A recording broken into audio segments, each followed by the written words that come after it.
अस्सलाम वालेकुम नाज़रीन, मेरा नाम डॉक्टर अली है और आज की इस वीडियो में हम बात करेंगे कि what are the differences between the fixed braces and the aligners. तो पहले तो जो ये चीज़ समझने की ज़रूरत है कि how does the aligner work. Aligners basically plastic के मटेरियल के बने हुए होते हैं जो टीथ के ऊपर प्रेशर अप्लाई कर रहे होते हैं, जबकि जो मेटल ब्रेसेस होते हैं वो ब्रेसेस एक दफ़ा इंस्टॉल हो जाते हैं और वायर्स के साथ हम उसके ऊपर प्रेशर अप्लाई कर रहे होते हैं। तो जो पहला कंपैरिजन आता है वो इसकी विजिबिलिटी ऑफ द अप्लायंस के साथ है।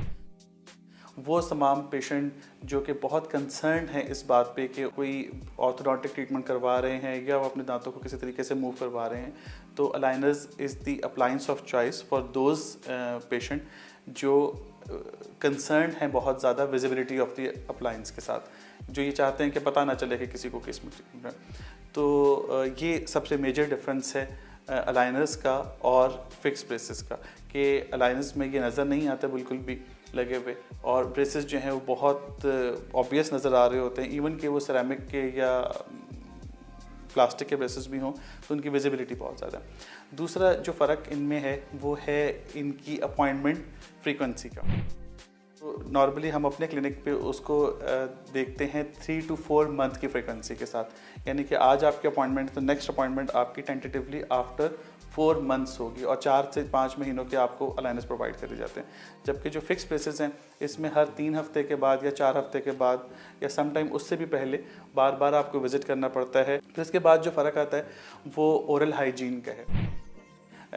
Coming to the oral hygiene practice करना with the aligner is as equal to having no treatment, क्योंकि जब भी आपने ओरल हाइजीन प्रैक्टिस करनी है, ब्रश करना है तो there is no appliance in the mouth. आपको पता है कि जो फिक्स अप्लायंसेज हैं वो एक दफ़ा मुंह में इंस्टॉल कर दिए जाते हैं और these are plaque retentive sites, जिसकी वजह से खाना पीना या चीज़ें जो हैं वो उन ब्रेसेस के अराउंड फंस सकते हैं और आपके लिए एक अलग चैलेंज होता है उन फिक्स ब्रेसेस के अराउंड अच्छी सफाई मेंटेन रखना।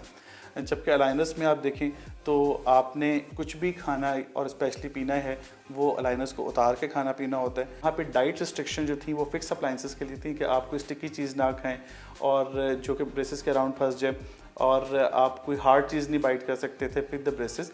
जबकि अलाइनर्स के साथ ऐसा कुछ भी नहीं है, आपने अलाइनर्स को उतार के जो मर्ज़ी खाएं पिएँ, it will remain the same.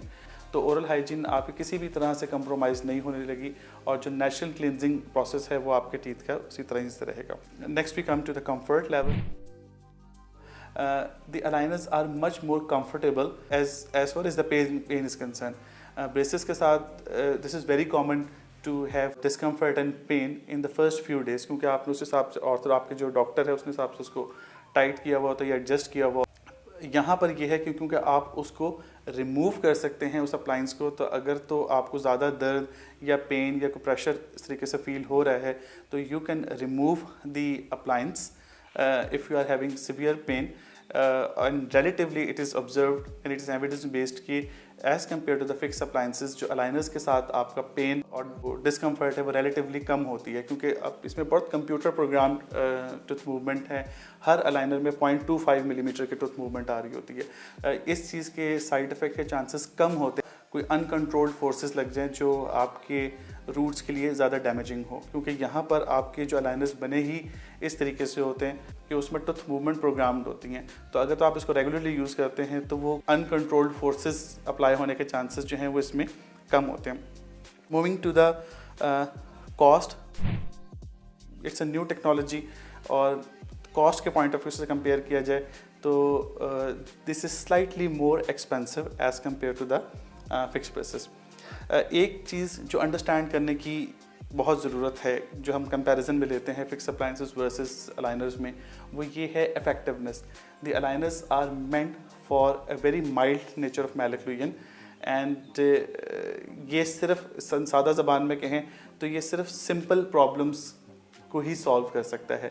For the complex मैलिक्यूलियन या जहाँ पर जो डिफॉर्मिटीज़ ज़्यादा है या बहुत ह्यूज गैप है ऊपर नीचे दांतों के दरमियान, तो this appliance is not very effective for very complex tooth movement या स्पेशली कहीं से अगर हम ग्रॉस टूथ मूवमेंट अगर रिक्वायर्ड है, इन सिंपल वर्ड्स कि अगर हमने दांतों को बहुत ज़्यादा अगर मूव करना हुआ है तो हमें या तो हाइब्रिड अप्रोच में जाना पड़ेगा। हाइब्रिड अप्रोच मींस कि कुछ अरसे के लिए जो है वो आपके फिक्स ब्रेसेस का ड्यूरेशन भी रहेगा। And most of the treatment अगर अलाइनर के साथ करते हैं तो दरमियान में हमें कुछ अर्सा फिक्स स्पेसेस भी लगाने पड़ेंगे, ताकि जो इफेक्टिवनेस हम अचीव नहीं कर सकते अलाइनर्स के साथ वो हम फिक्स स्पेसेस के साथ अचीव कर सकें। तो ये था एक छोटा सा comparison between the fix appliances and the aligners.